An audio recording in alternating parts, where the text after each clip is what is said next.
All right, what's up, guys? Welcome to Promotech. Thanks for tuning in. Samsung just made one of those quiet changes that doesn't look dramatic on paper, but the more you sit with it, the more it starts to mess with the entire idea of what a flagship even is.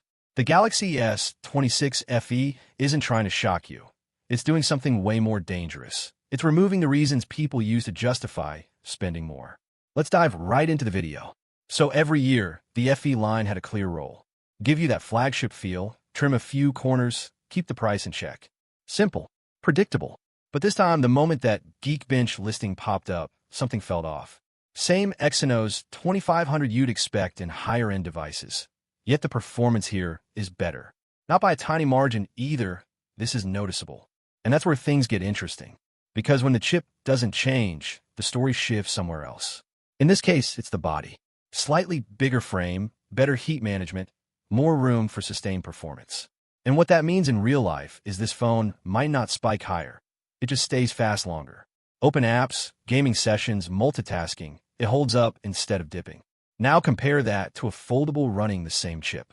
Thinner design, tighter thermals, it looks premium, but under pressure, it has to pull back. The S26 FE doesn't. So you end up in this weird situation where the cheaper phone feels more stable. Not louder, just more reliable.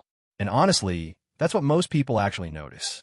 But Samsung never removes a compromise without shifting it somewhere else. Look at the display. On paper, nothing changed. 6.7-inch OLED, 120 Hz, all the right boxes checked. But behind the scenes, there's a strong chance this panel isn't coming from Samsung Display this time. If it's sourced from CSOT, that introduces small differences, color tuning, efficiency, even how it ages over time. And most people won't notice immediately, but over months? That's where these decisions start to show. It's not worse, it's just not as tightly controlled. And that tells you Samsung is getting more comfortable letting go of certain parts of the stack to keep everything else strong. Then you get to the cameras, and this is where Samsung plays it safe. 50MP main, 12 ultra-wide, 8MP telephoto with 3x. No crazy upgrades, no experimental sensors. And at first, that feels boring until you realize the strategy. This setup already works. It's reliable, consistent, and more importantly, it doesn't give you a reason to complain. 4K 60 across lenses, solid stabilization, predictable results. It's not trying to impress tech reviewers. It's trying to satisfy real users. And when you combine that with better sustained performance, the overall experience starts to feel complete. Quick pause here, because this actually ties in.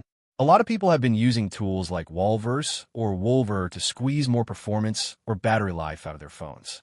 Tweaking things, monitoring heat, optimizing usage. But with something like the S26 FE, you don't really feel that need as much anymore. It's already tuned to avoid the usual pain points. And that's a bigger shift than it sounds. It means Samsung is pre-solving problems users use to fix themselves. Now the battery, 4,900 milliamp hours, 45W charging. Again, nothing flashy. But think about it. When was the last time you complained about a phone that just comfortably lasts the day and charges fast enough? Exactly. It disappears into your routine. And that's the theme of this entire device. It removes friction instead of chasing headlines. But here's where it gets uncomfortable. Put this next to a standard flagship, and the differences start to feel less important. The FE used to feel like a step down. Now it feels like a smarter decision. And if more people start seeing it that way, Samsung has a real problem on its hands. Because the closer this gets, the harder it becomes to explain why the flagship costs more.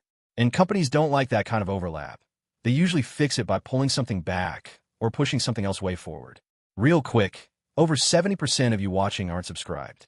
And that's fine, but if you're into breaking down tech like this, where we look past the marketing and actually connect the dots, then you're already part of the mindset. Subscribing just makes you part of the community. Because now we're at that point where the S26 FE isn't just good for the price. It's starting to challenge the structure itself. And if Samsung keeps going in this direction, something eventually has to give. So the real question isn't whether this phone is worth it anymore. It's what Samsung is willing to sacrifice next to keep their lineup from overlapping too much.